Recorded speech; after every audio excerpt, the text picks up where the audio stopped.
Hello.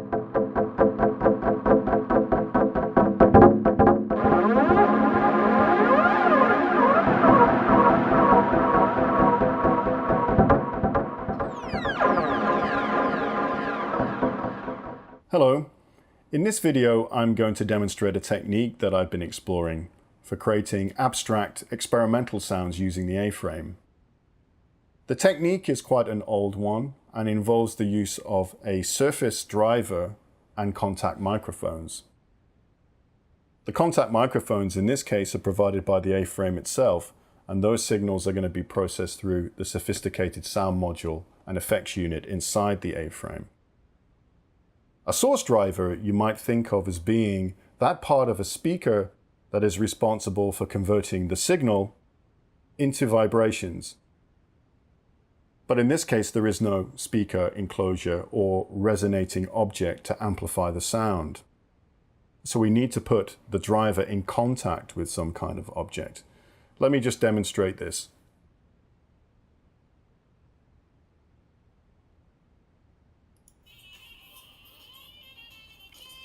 I'll take my plastic box here and put the source driver, the signal driver, in contact with it, and you can hear it amplified.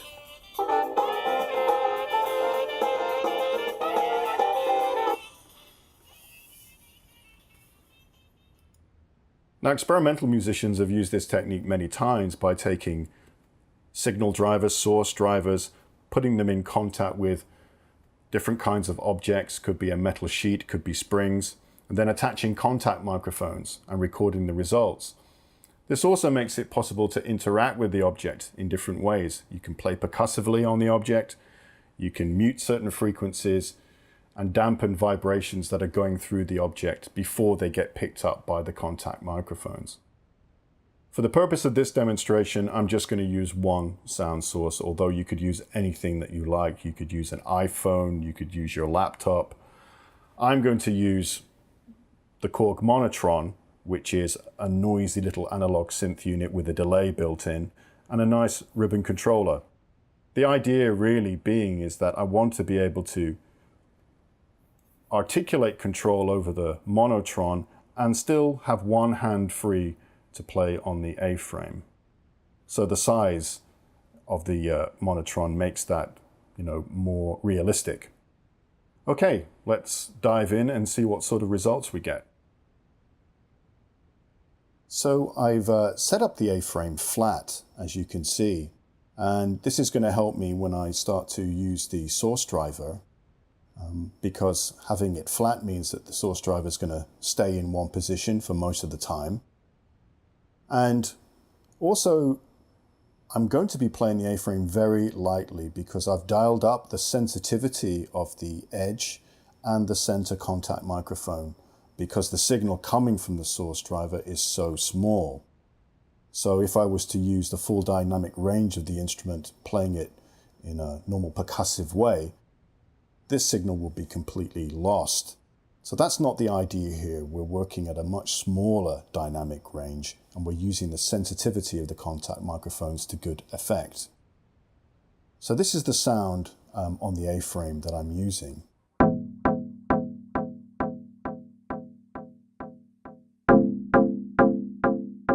So you can hear it's a multi-tap delay, and when I apply pressure to the head, it changes it to a stereo ping-pong delay effect.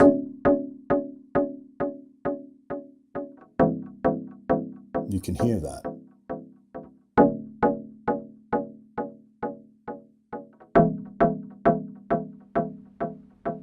Other than that, it's quite a clean sound, so I'm not really doing too much processing with the aFrame in terms of creating new tones, because I want to use this source signal and have it fairly clean coming into the aFrame, and really just be using the delay and reverb effects for this example.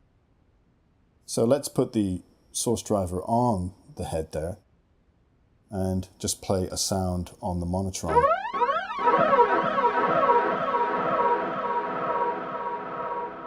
With the Monotron, I have a kind of a sort of a 50s sci-fi sound effect going on here. I've got feedback about 12 o'clock, high time, cut off around the 12 o'clock, high depth, and a fairly low LFO modulation rate.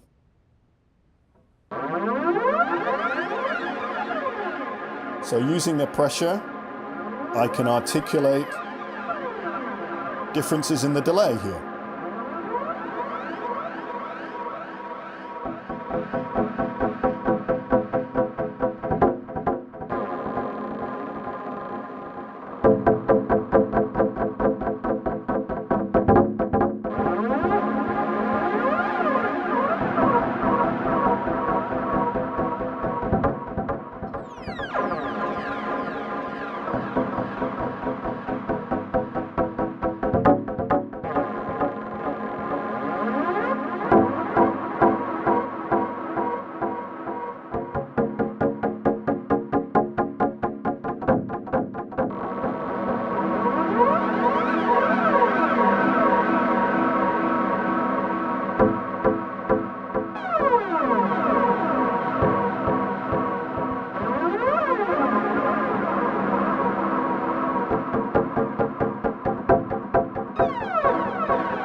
Increase the LFO a little bit for something different.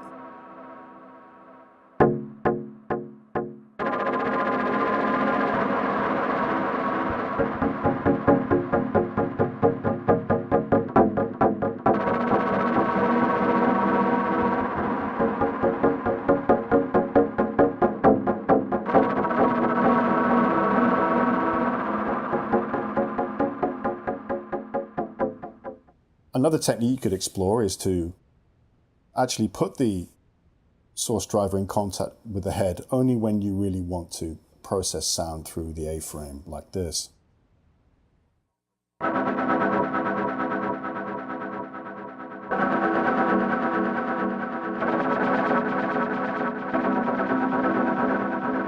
So, dial down the LFO.